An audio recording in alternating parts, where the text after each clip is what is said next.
family. Welcome back to the Explore the Extraordinary podcast. My name's Betty, and today I'm joined by AJ.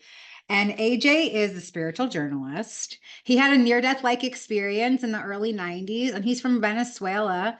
And AJ and I have collaborated on a couple of different things, and I'm super excited to introduce him to our community here at IANDS and to give you some space to share about your mystical experiences. So I'm going to toss it right over to you. Thanks so much for your service. Well, thank you, Betty. My name is AJ Parr, and I have been in this spiritual path since I was very young. When I was 34 years old, I had what I call a near-death-like experience. In the beginning, I didn't know what it was because I woke up in the middle of the night. I was in a place completely dark, pitch dark. I raised my hands to see if I could see them, and it was impossible. I couldn't see anything. So this happened once, and that day I woke up in my bed. Nothing happened. It happened twice. The following night, more or less around 3 o'clock in the morning. Then the third night, I appeared there once more, and I said, "What's going on here?" Each time I appeared there, I looked around, and since it was pitch dark, I could not see anything, but I did feel vast space surrounding me. And I also felt a presence. So that was really scary because I thought I was alone. I lived alone at the time. And when I felt this presence, I got scared. I felt, in my chest, this sensation of fear. And I thought there could be someone there in that darkness, and there was, because I heard a voice that said, "Surrender, all is one." I had already had like a oneness experience, and I decided to trust this voice, or I guess I had no choice. I simply trusted, and that feeling in my chest, I realized that it was not fear. It was my heart that was like expanding. And it expanded more, and the more I relaxed, the more it expanded. And it grew larger than me, larger than my house, larger than my country, larger than the world. And all of a sudden, I exploded, and I became light. It wasn't me anymore because I could see up, down, to the right, to the left. Everything was light, and I was like in the middle of a star, a gigantic star. And I could focus on the middle of the star and see all the rays of light in all directions spreading out. But I could also, if I focused on each ray, I could see each ray surrounded by empty space. And I could follow each ray into eternity. So that was really strange because at the same time, I could see in all directions and be close and far, and this was absolutely mind-blowing. I thought, when I came back, I thought I had been in another dimension, because in 3D, we are used to, if you're looking forward, you cannot look backwards. But here, I did. So after experiencing that darkness and feeling that sensation of oneness, I was filled with universal love, universal wisdom, universal peace. I was everything, and I was simply blown away. I did not remember I was me, and I had no thoughts. All of a sudden, when I came back to my bed, this happened during the night. When I woke up, I said, "Wow, what just happened? I can't believe it. This was strange." I still felt like I was hemispheric, like a sphere, because that was more or less the shape that this star of light, that according to what I felt, that it occupied the whole universe. Okay, so it was gigantic.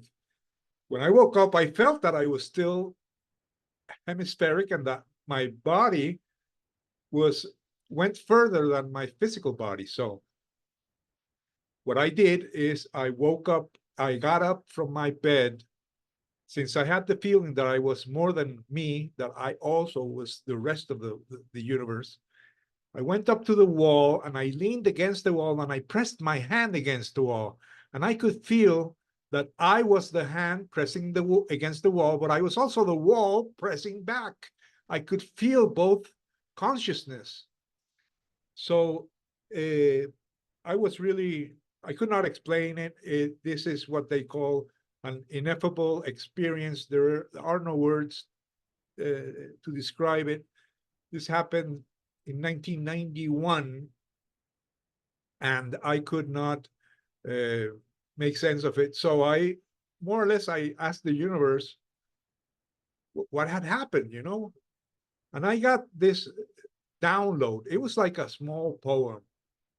It was something like this. In the beginning was the one, and the one was alone, but he wanted to play. So he divided himself in two and gave number two amnesia. And thus the game began. So that practically was an explanation that we are all God. I simply understood it this way. I, and I guess everyone is, have forgotten who I am. We have all forgotten who we are, and we are that oneness. Oneness is a non-dual dimension, a non-dual universe. Uh, it's it's impossible to describe, but once you pass from the non-dual reality, you pass to the dual reality, then and only then multiplicity can exist. In that dimension in which God or the universal force or the universal energy inhabits, there is only one consciousness. But in this material world, in this 3D world, duality and polarity is the basis of everything. We see that in matter, the subatomic particles have positive and negative energy. Not necessarily the negative is what we say negative or bad. No, simply two poles. And humans talk about good and bad, weak and strong. So this is a dual world. And since I could not understand this in words, but I did know that I had had an experience with God, I set out to find an explanation in religion. So I had researched Christianity, Buddhism, Hinduism. So I went even deeper and I started reading the scriptures. And I found in different scriptures, they talked about this light. They talked about oneness. They talked about the illusory world. This is an illusion. And I also came in contact with A Course in Miracles. And that helped me understand that this is a dream or an illusion. But it's a dream or an illusion created by God in order to give start to the game. That's the only way he could play, by dividing himself and giving himself amnesia. So that's what we're doing here. We are basically on our way back. We are remembering who we are. And I have a feeling that this is endless. We will never reach. As long as we are in this dual world, it is impossible to reach and stay in the non-dual world. You can have contacts with it briefly, but the only way to exist in this world is thanks to duality. Because, like I said, the most small particles of matter are composed of positive and negative. So these contacts, such as the one I had and such as the one many people have had through history, I think gave birth to the primitive religions and primitive spiritual path. So I started studying comparative religion for 30 years. And apart from that, I did not tell my story. I did not dare. I told my story to several people. They didn't believe me. They thought I was crazy, so I forgot about it. And I also had an experience right after I got this. I had my near-death-like experience. I thought that I would. I decided to write a book, tell the world what had happened. However, when I was writing it one night, I heard this question. It came from my heart. The question was, why? Why do I want to write this book? That's what I understood. Or why are you on the spiritual path? Only to write a book? That's what I said, understood. But as I heard the question, why, the answer came out from my heart too. It came from me, but it wasn't me. It said, because I want to write a book and be famous. So I felt so embarrassed because that wasn't the question, the answer I was supposed to give. I was supposed to answer, I want this spiritual knowledge to be a better person or to evolve. But I basically said, I want to write this book and be famous. So I got so embarrassed, I got down on my knees and I said, no, forgive me, God, I'm never going to write about this. And 30 years later, I have never written about this.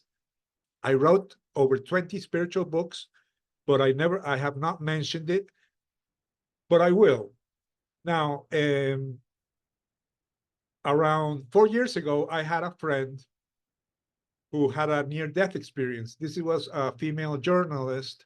She had clinical death for 24 minutes, and she was the first person I ever met that told me that she had also been in this dark place and had been merged with the light. So I was really blown away because I had searched for 30 years in different religions, and I asked everyone, have you had this experience? And everybody told me they had never experienced something similar. But after hearing her experience, I started watching and reading NDE stories. And since I'm a journalist, I decided that I was going to start interviewing people to obtain a first-hand testimony of those people who had this. It's not the same if you watch it on YouTube. So I decided, since I have an inquisitive mind, I decided to interview people and continue writing about it. And I did find a lot of people, not all of them, because near-death experiences are very different, although they have common traits. But I did find people who were in that dark space. They call it the void. And PMH Atwater, who is a renowned researcher, was there. She had 3 near-death experiences, and other near-death experiencers that I have interviewed, also merging with the light, having 360-degree vision, having absolute knowledge of everything. I felt when I came back, or I felt that when I was there, I had all the wisdom in the universe. However, it wasn't because I knew all the answers. It was because I had no more questions. And because I was not thinking in terms of words. I simply knew the answers of everything. But it was impossible to write it down. So after that, I started, after interviewing people, I started also interviewing near-death researchers like Raymond Moody, Melvin Morse. The first one was Yvonne Kaysen. Thanks to her, I was interviewing her on my YouTube channel when she asked me, have you ever had a spiritually transformative experience? I had never heard that term. I thought she was asking me, have you ever had a spiritual experience? So I said, yeah, have I? But I haven't told anyone. She said, no, you should tell me. So she set up a meeting with Ana Cecilia Gonzalez and her, and they shared, Yvonne shared that she had had 5 near-death experiences, and Ana Cecilia shared that she had had one near-death experience and several STEs. And then they said, well, it's your turn. So, well, for the first time, I told my story. And I started going to the sharing circles, and I started getting used to telling my story. And after interviewing around from 50 to 100 near-death experiencers, my conclusion is that I did have a near-death-like experience because I was in that void.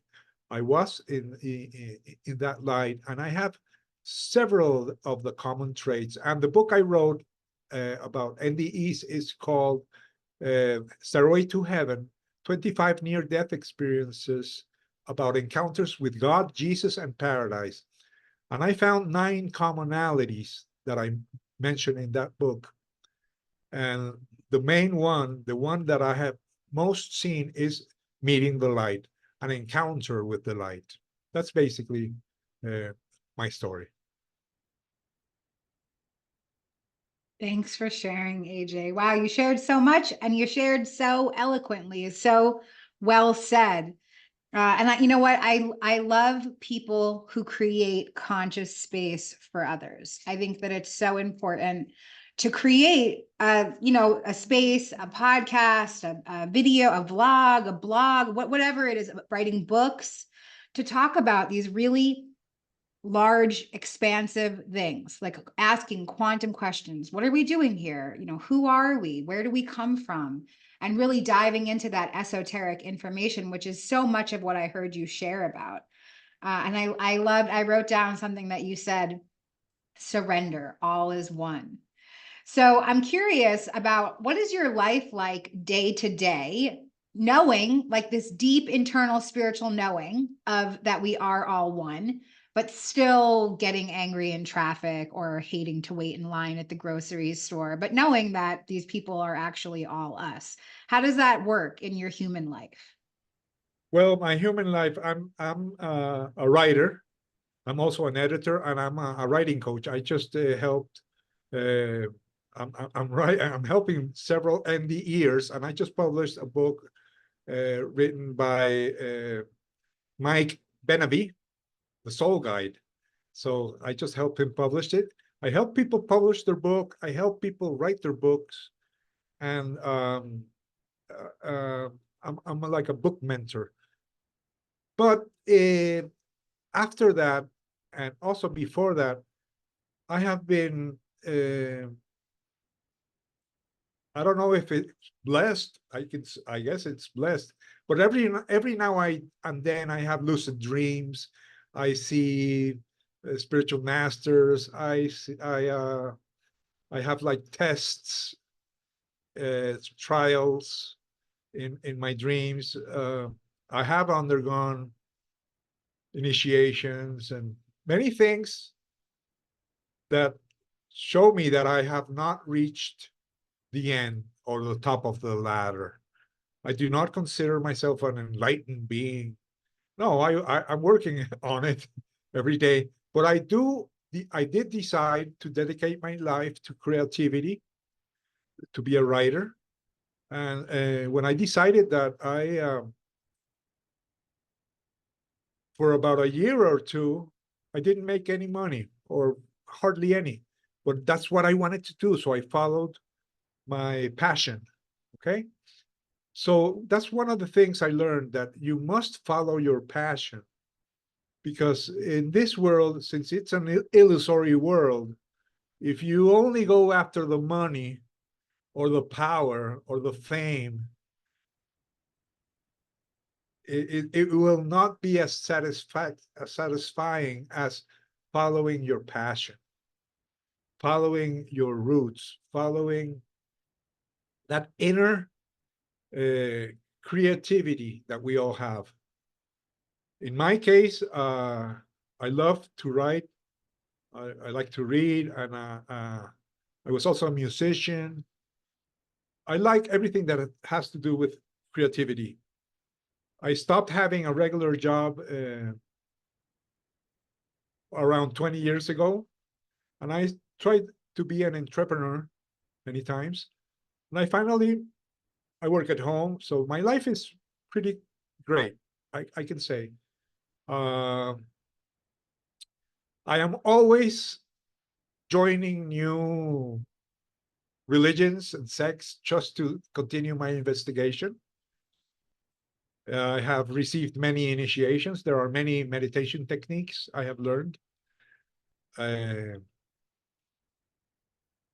I find that the main problem in religions is the following. Every time I join a group, every time I join a sect, except perhaps the A Course in Miracles, they say, no, no, my path is the only path.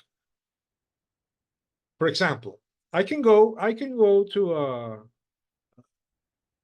a Christian church. They have so many denominations, but I can go to any of them, and I will always find them. I will always find someone saying, "We are the chosen ones. We are the 144,000 that are chosen. That only us have the real truth."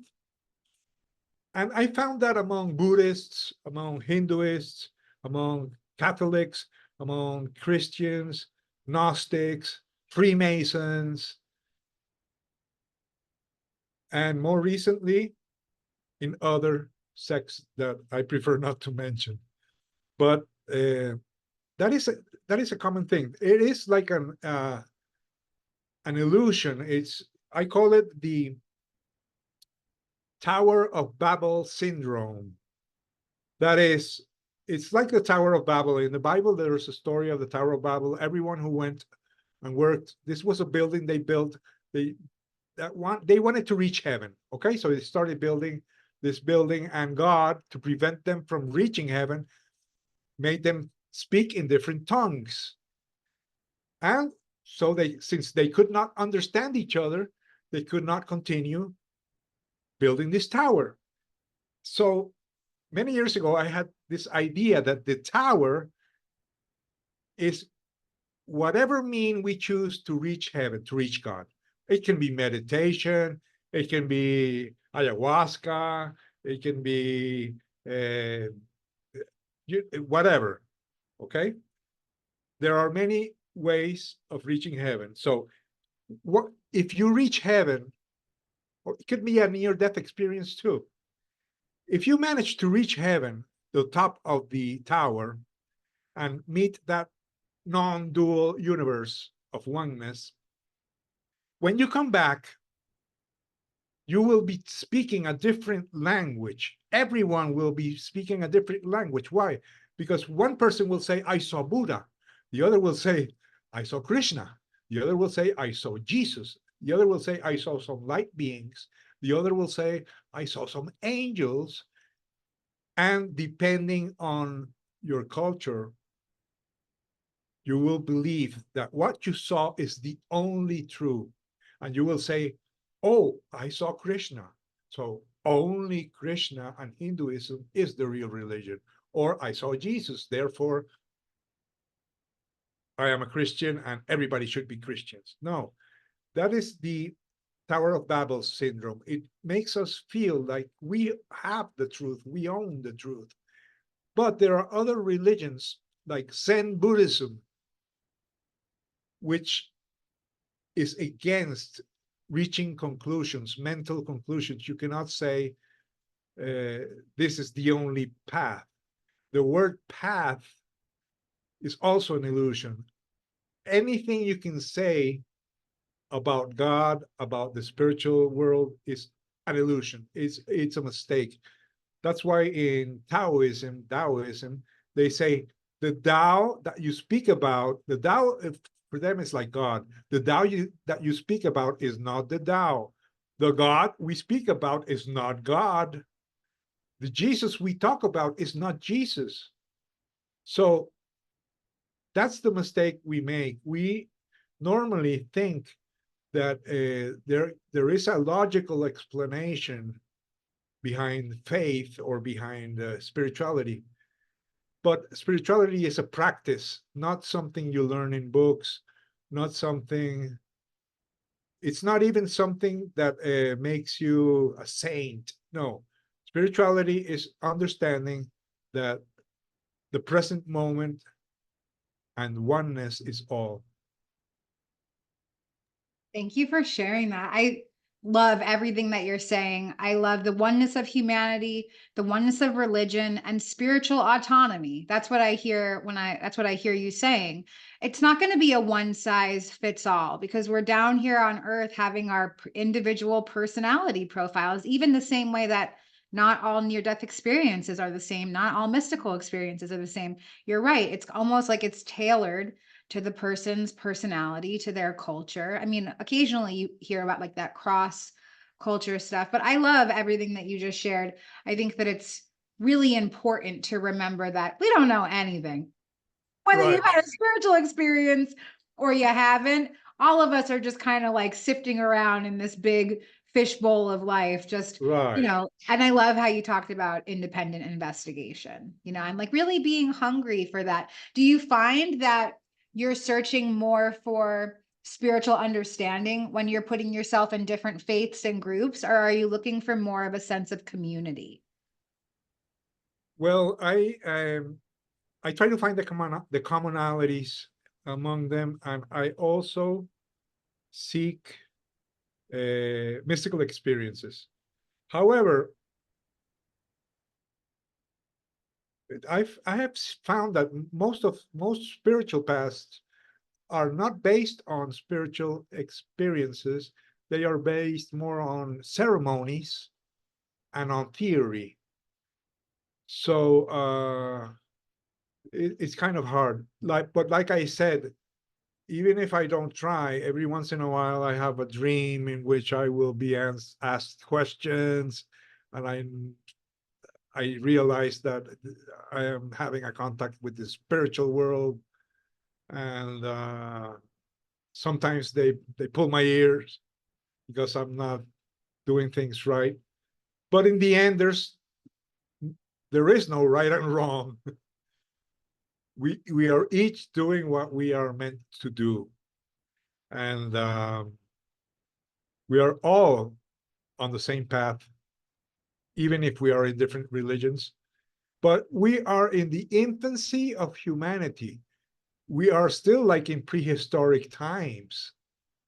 You see, some people are still, I wouldn't say animals, but more or less like beasts, especially those who foster wars and crime, and who have uh, no real meaning in life except uh, my ego, feed my ego. So but I think that we are on our way to improve humanity, and that this will take thousands of years. I don't believe that humanity is going to destroy itself. I believe that just like we remember the times of Jesus 2,000 years ago, in 2,000 years, they will remember us. Oh, you remember those guys who lived in the 21st century, They will see us like, ancient Romans. But I think humanity has a long way to go. I love thinking of that, thinking of the future generations being like, do you remember that whole Christian mythology era of the world? That was so weird. Yeah, because when does a faith or a religion transform into a mythology? Like I'm sure in ancient Rome, they weren't thinking like, oh, one day people are going to read these stories and think this is all make believe. Right. So eventually it will turn. And I love that. So, kind of based on what you were just talking about, do you have any sort of insight around the Great Awakening? Do you feel like we're in the midst of transformation? You said that you feel like it's like thousands of years away. Do you see it in your own life coming to fruition, this awakening process? Well, yes. I think that especially regarding NDEs and regarding the internet. Everybody is sharing their experiences, and this is something that didn't happen 20 years ago. This is something new. Everybody, I think there's a new spiritual society, although there are still wars going on and everything. But right now, we have access to all the ancient books. And before, those were really hard to get. But right now, we have access to all the spiritual knowledge that I would have loved to have when I was young. And however, I see that the young generations are not really interested in this topic, maybe when they get a little bit older. But there are a lot of mystical and spiritual school, but I do notice that same problem, because, for example, let's talk about channelers, okay? One channeler may say he channels Yeshua, okay? He has this message. And another channel may say, no, no, no, he's not really channeling Yeshua. I am channeling Yeshua. And the others are channeling the Pleiadians and the Arcturians. And there are so many who believe that only they have the truth that it's kind of hard, because they really say, if you follow my path, you will reach enlightenment. And if you don't, you will be condemned.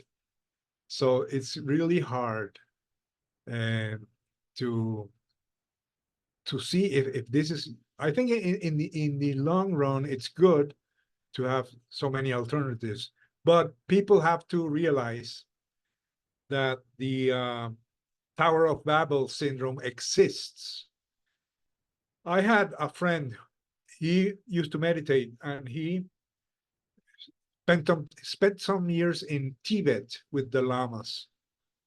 And the lamas told him that if you are meditating and you see Jesus, Buddha, whatever, you have to remember that it is a projection of your own inner self.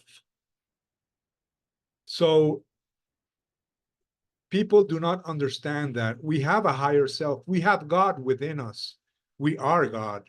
So that God takes form in our dreams, in our mystical visions, in our NDEs, and he takes form in a way that we can appreciate it or understand it, that's fit for us.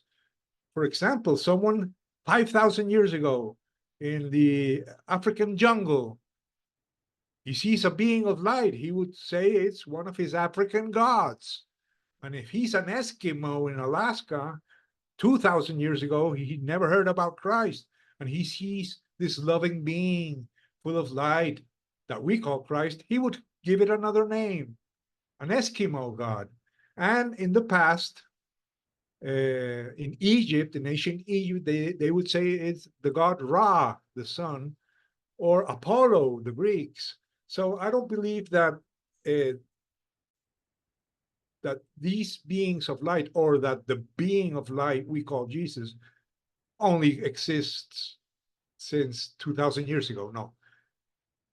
Those beings have existed even before the rise of mankind. They have always existed, and they have received many names, and they are who look over humanity. These light beings that have been met in many different cultures and many different societies are like our guardians. They could be called angels. Some of them say they are extraterrestrials.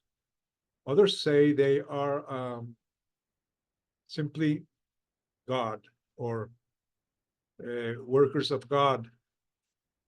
It's okay to call this light being Jesus.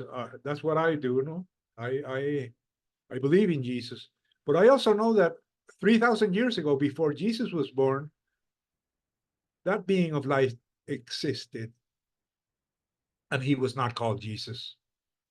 He does not have any name, just like God does not have a name. Why? Because the Tao that you speak about, the God that you speak about, is not the Tao, is not God, basically. I'm really enjoying listening to you speak. You have so much knowledge, and I think that you make it really digestible. Like for me, it's easy to understand, and I think for somebody who maybe hasn't been exposed to this, you also make it very easy to understand. I feel like one of the things that happened to me after coming into spiritual awareness was this epic self-righteousness. I like how you kind of shared about how people think like my way is the only way. Everybody has to see the world the way that I see the world. And that's just not true. I think it's one more sort of manipulation of the ego, because we can also have spiritual ego too. And I think that happens to a lot of people after profound experiences, because your eyes are opened to a whole new world. And so you just think like, oh yeah, it's all got to be true. It's all got to be this way. So I just really love hearing about the integration, because that's what I hear. Like, you're very balanced in this. You sound very secure in this information. I can tell that you've done a lot of investigation, and you've come to this conclusion that, there's autonomy here. And also the fact that we live inside of an illusion. I love that you touched on that. So what would you say to somebody who's having a conflict with either dealing with the idea that this is an illusion? So some people might say, well, what's the point? What's the point in caring about anything? What's the point in doing anything if we live inside of an illusion? What would you say to that? Well, knowing that it's an illusion is not a cure for everything. Knowing that you are an actor in a play doesn't help you if you trip down and fall and you hit your head. You see, you are still, although it's a play, you are still vulnerable, and you can still be confused. But when perhaps your confusions will not be as severe, and there's also something else that happens when you realize that this is an illusion and that God is behind this, is that you start being more grateful. And this means that when you have something bad happening to you, you are able to say thanks for this calamity, because I learned, thanks for this bad lesson, because we learn by making mistakes. And everything that happens to us is ultimately good. That's really hard to understand. But we need to give thanks. Why? Because for example, right now, if I complain about anything, the other day I was more or less complaining or mentally complaining, or I was unsatisfied. Then I looked around and I saw a young man in a wheelchair. And I said, wow, I bet he would do anything to be like me. And I'm complaining. So that's when I said, no, thank you, God. Thank you. No matter what, no matter how hard, I'm better than others. I'm better off. I have many things to thank you for. This life is incredible. There are people. Well, I don't want to talk about all the terrible things that can happen to humans, but whoever is watching this must know that people your age, many of them, are dead. Others are really sick and probably about to die. And if you're about to die, don't remember that life is eternal. So I think we should not complain The other day, I talked to a woman who had lost her son, and she said that at first she wanted to get mad because, you know, she lost her son. But then all she could say was, "Thank you, God, for letting me share with my son at least during 12 years." That was the age when he died. So it's better to see the cup the half filled instead of seeing it half empty. Instead of complaining, okay, you can complain, but as soon as you find yourself or you realize that you're complaining, you should try to look for a reason to be grateful for. No matter what happens to you, it could have been worse. And no matter what happens to you, you still have so many treasures in your life. So you lost your girlfriend, your parent, there's still so many treasures. Yeah, I think that's such great advice. You know, especially with the example that you just gave, like a parent losing a child, it's unfathomable, you know, the kind of pain that that is.